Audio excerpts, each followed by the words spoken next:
Cô đi ngồi đợi chị nha, chị đợi chén nha. Ăn đi, hai đứa ăn đi. Ngồi chơi để chị đợi chén nghe chưa? Ngoan nghe chưa, không giành nhau nè.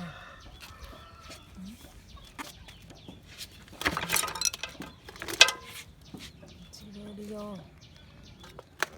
Đi vô đi.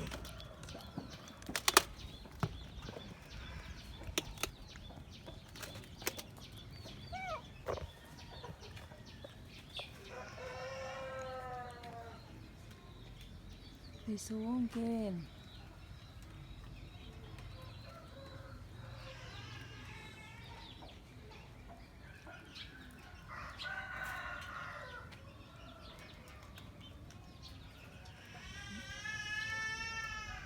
Mỗi mình Siro là ngoan thôi. Siro ngồi đi ăn để chị đi chén á.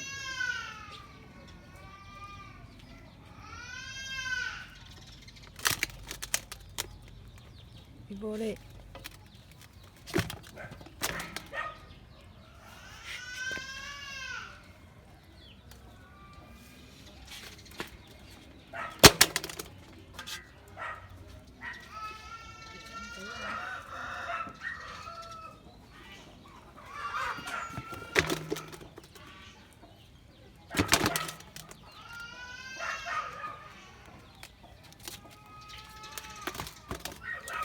Ngồi im đi chị rửa chén.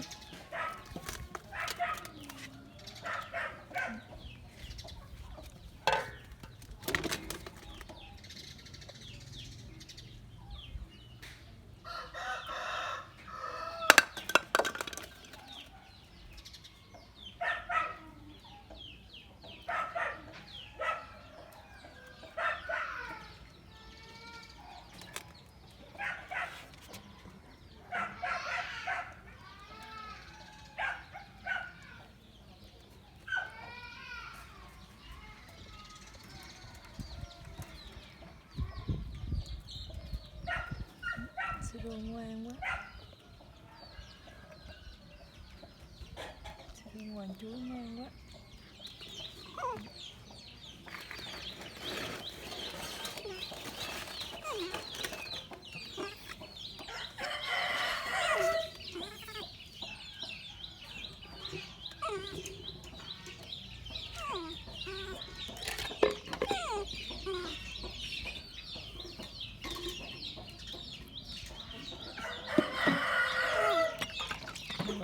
Ngồi đây với chị đi chén.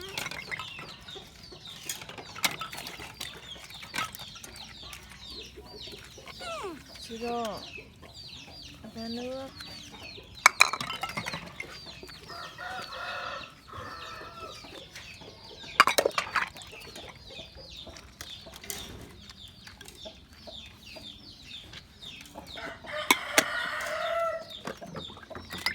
Ngồi xuống.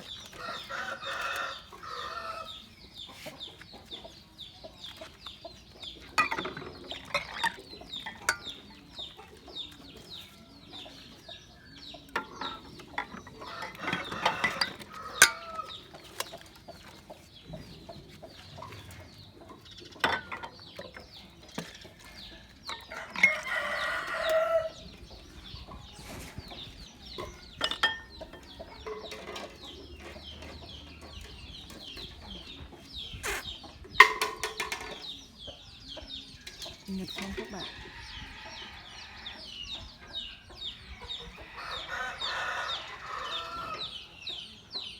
Vô ngồi đi, vô đây.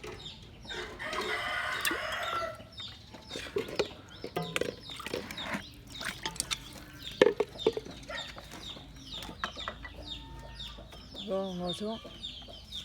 Yên á. Hư lắm ạ. Hai đứa ngồi đó đi.